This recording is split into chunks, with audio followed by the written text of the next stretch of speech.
ये बुढ़े बुढ़िया बुढ़ा बहुत मेहनत करे करे और मजदूरी करे करे तो अपने परिवार का भरण पोषण करे हो। वाकई 6 लड़की और उनकी झोंपड़ी के ही बाहर एक और पीपल का पेड़। बुढ़वा पीपल के पेड़ की बड़ी सेवा शुक्रिया करे करे हो, क्योंकि वहाँ ने सुना पीपल के पेड़ के नीचे भगवान विष्णु का वास हुआ है। तो डेली जल दे करे हो, डेली बड़ी पूजा पाठ करे करे हो। एक दिन लक्ष्मी मैया बोली, हे प्रभु, ये बड़ा बुढ़ा तुम्हारी सेवा शुक्रिया करे है, देखियो तुम्हारा निवास स्थान समझ के पीपल के पेड़ की बहुत सेवा शुक्रिया करे। प्रभु ये तो बहुत गरीब है, या कि कैसे ही मदद करो। भगवान बोले कि देवी तुम्हें मदद करनी है तो करिए आओ। मैंने कहा तुम्हें रोको है। लक्ष्मी मैया बोली ठीक है प्रभु। एक दिन ऐसे ही बुढ़ा पीपल के पेड़ की खुदाई कर रहो और जल दे रहो, तुरंत ही लक्ष्मी मैया 8-10 साल की कन्या को रूप धारण करके आई और बोली, बाबा मोए अपने घर ले चलो। अब बुढ़ा बड़ा सोच में बुढ़ा चुप लगा गो। फिर दूसरे दिन ऐसे ही कर रहा, दूसरे दिन फिर आएंगे, बाबा मोए अपने घर ले चलो। बुढ़ा बड़ा फिर चुप। ऐसे ही 10-15 दिन है गए। रोज़ वो पीपल की सेवा करने जा रहे, रोज़ 8-10 साल की कन्या को रूप धारण करके लक्ष्मी मैया में कि मैं बाबा मोए घर ले चलो। बुढ़ा बड़ा सोच विचार में एक दिन घर पर बैठा हुआ है और बुढ़िया बोली, जी कैसे सोच विचार में बैठे हो। बुढ़ा बोला, देखिए भगवान, हम तो अपने घर को बड़ी मुश्किलों से पालन पोषण और भरण पोषण कर रहे हैं। एक 8-10 साल की लौंडिया वो तो रोज़ के बाबा मोए घर ले चलो, बाबा मोए घर ले चलो। और तो वो बुढ़िया बोली, तो यहाँ में कौन सी दुख वाली बात है, जहाँ हमारे 6 लौंडियाँ वहाँ 7 में और सही, जैसा रूखो सूखो हम खाएंगे वैसा वो खा लेगी।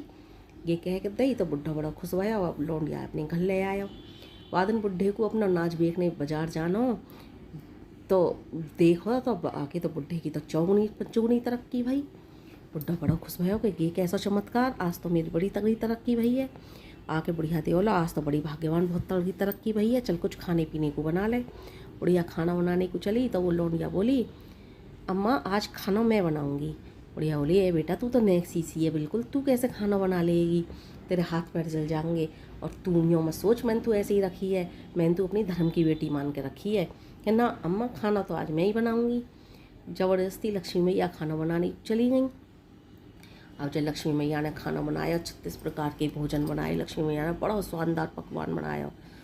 अब बुढ़िया बड़े आश्चर्यचकित के कि यानी कैसे भी इतना अच्छा खाना बना लो, घर में तो कुछ भी ना हो। वादन सबने पेट भर के खाना खाया। अब वही रात को बुढ़िया को भैया आयो। जब खाना पीना खा के सब सो गए, कुछ भी ना बचा घर में, क्योंकि गरीब व्यक्ति है वो। अब बुढ़िया को भैया आया, बुढ़िया को भैया बोला, बहन मोह बहुत तगड़ी भूख लगी, खाना दे। अब वो बुढ़िया बोली, भैया बड़ी सोच में बुढ़िया। तो लक्ष्मी मैया बोली, कैसे अम्मा सोच में हो कि तेरे मामा आए बेटा और खाना मांग रहे हैं, कुछ भी ना घर में, कि तुम चिंता मत करो मैं खाना बनाऊंगी। अब लक्ष्मी मैया खाना बनाने को चली। उन्होंने कई तरह के भोजन पकवान मिष्ठान बना दिए। मामा ने खूब पेट भर के खाना खाया।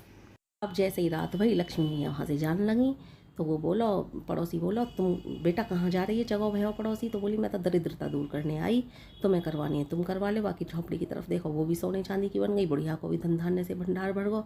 बुढ़िया बड़ी चिंतित, मेरी बेटी कहाँ गई। पड़ोसी बोला, वो तो साक्षात लक्ष्मी मैया ही चली गई, जैसे लक्ष्मी मैया बाकी दरिद्रता सबकी